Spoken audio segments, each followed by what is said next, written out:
What would people take more seriously if it had a different name?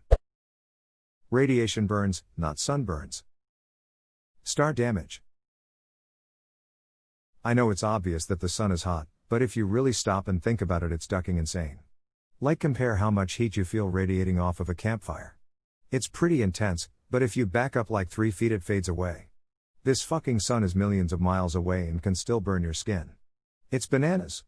Edit. Beneath this comment is 100 replies from people who are smart enough to know the real science behind the sun's heat but not smart enough to see that 99 other people already made that comment.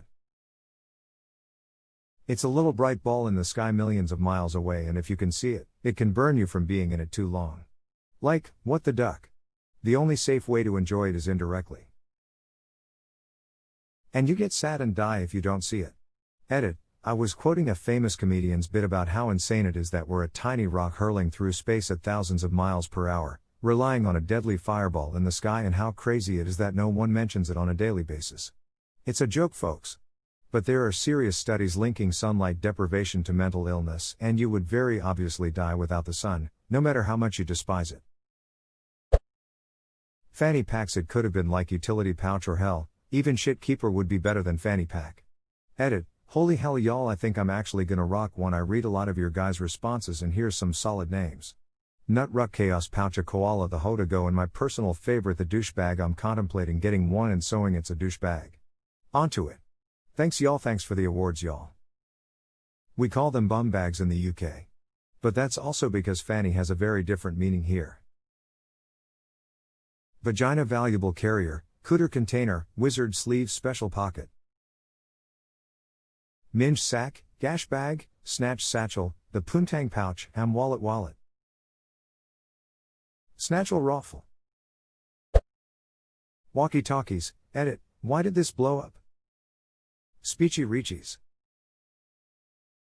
Ambly ramblies. Degloving sounds not too bad, but should be called skinned alive. Waterboarding sounds like a fun activity for a day at the lake with family. Ah yes, drowning torture. Apparently you never had a fun day on the lake with my brothers. Broom rape. The crop failure that plant genus causes is highly overshadowed by that ridiculous name. Edit. I've never seen a single episode of 13 Reasons Why, and all dimensions of the show are both confusing and terrifying. Edit 2. I realize I worded the post really weirdly, oops. Don't forget rapeseed, aka canola. Saskatchewan, the land of rape and honey. Corporate welfare, not bailouts. Fun fact, the government has made money on the bailout of the banks in 2008.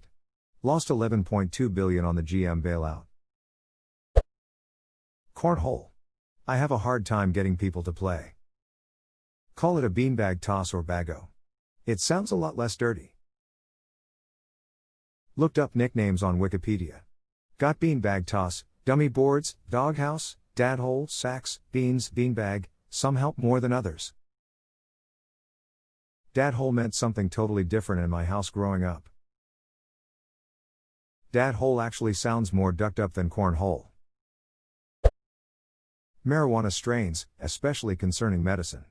People would take a name like Canoxypram much more seriously than Og Unicorn Blood Kush. Edit. For those asking, sorry but not a real strain, thought it would be a good name for a strand while watching Harry Potter and the Sorcerer's Stone. Are you telling me that Alaskan Thunderduck wouldn't have been a better name than aspirin? Wouldn't you rather go take some green crack than Valium? Doesn't Granddaddy Perp sound more medicinal than warfarin? If you ask me, Big Pharma needs to catch up to the weed industry. Due to Poe's law, I feel obligated to mention that this comment was sarcastic. Aspirin 5000 wouldn't have made nearly as good of a drag name. Borderline personality disorder sounds so mild. It isn't. Edit. Thanks for the gold, kind stranger. And, a different kind of thanks to all the replies describing BPD as terrifying, which isn't a fun way to think of oneself. Edit 2. I wasn't trying to say that terrifying isn't accurate. It absolutely is. It just isn't fun to think about the fact that I'm terrifying. Like you're right on the verge of having a personality. Sounds like you're on the verge of having a disorder. Like, oh, it's kind of a disorder but it's borderline. Instead it's like I'm on the verge of actually making friends but can't form meaningful connections unless I'm on meds. I almost have personality disorder, but I'm not there yet, NBD. Message should be called savory salt. You could call it organic seaweed extract and it'd fly off the shelves at Whole Foods. I work at a Japanese restaurant, and for the minds of the patrons we chose not to use any message. When people ask about it and I tell them all it is a seaweed extractive, though unused in our kitchens, some people are really shocked. They've been fear-mongered away from it without actually knowing where it comes from. Edit, thank you for your upvotes. I've never seen so many. Why yes, I am a semi-educated waitress. Till message comes from seaweed. It's in many foods, tomatoes, cheese, meat, anything with a strong savory taste. Glutamates are the best. They make things taste more like themselves. Depression. The name currently conflates an emotion and a completely separate mental illness. That's why when discussing it I say clinical depression. Clinical depression versus situational depression. You have no idea how tired I get of explaining this to people who say that depression is just a state of mind that you overcome by pushing through. Edit, first ever Reddit gold for soapboxing about mental illness Lamau. Thank you, kind stranger. Also gonna take this opportunity to link you guys this short description of the various types of depression. Taserface. Didn't some journalist go around asking people about the Affordable Care Act and Obamacare and got different responses from people like they were two different things? Journalist, so what do you think of the ACA? Person 1, oh it's great, I'm all for it. Journalist, and Obamacare. Person 1, fuck it to hell. It was the Jimmy Kimmel crew, not a journalist, but you're pretty much right otherwise. Interviews start at 0:50. Here's a relevant article that also includes the video. Edit, here's an even better article that supports Kimmel's bit. Additionally, polls have verified this is real, not just cherry-picked for a skit. If you ask people the local name for the ACA program, Apple Health in WA, Connect in Kentucky, etc., they are more likely to find it favorable compared to Obamacare. It's not just more likely. It went from 33% favorable to 57% favorable. This is a 24-point swing. There are very few elections that see a 24-point swing. Dental plaque. Yelmfers are good with leaving that shit on and in between your teeth for hours, days, and weeks on end. Guess what? That stuff is bacteria that ate your food, and possibly teeth, and grew into a community of their own poop, dead and live bacteria, and leftover food. It's like wiping your ass after a good dump, but you're okay with leaving that shit clinging to your anus. Gross. So, I call it dental poo. That way my patients are more apt to brush and floss it off. TL, doctor, you eat little pieces of shits for breakfast. Edit, y'all making me proud. Your teeth look okay in general, but make sure to get all of that dental poo off before you come to see me again. Gerrymandering.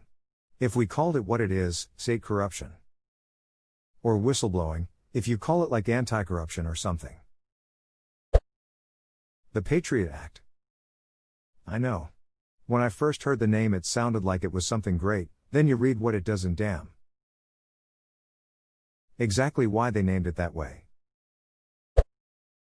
Rename evacuation zones to death zones, hurricanes to kill storms. You know, I'd stay to prove how awesome I am, but I really don't want to be in the death zone of this kill storm. It's just a name, like the Forbidden Zone.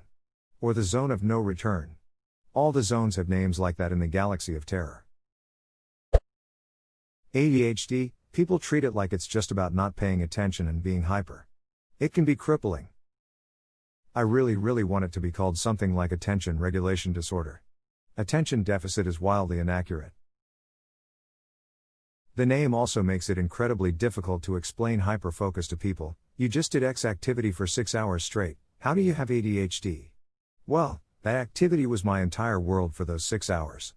I didn't hear or see or feel anything outside of that for those 6 hours, nothing else existed to me. When I finally came out of the fugue state, I realized I was incredibly hungry, thirsty, physically uncomfortable, and I would piss myself if I didn't get to the toilet in the next 17 seconds, which is why I had to change my pants. This comment resonates with me so much.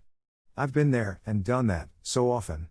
A lot of people don't understand just how much an ADHD person can buckle down and work. It just depends on if the task clicks.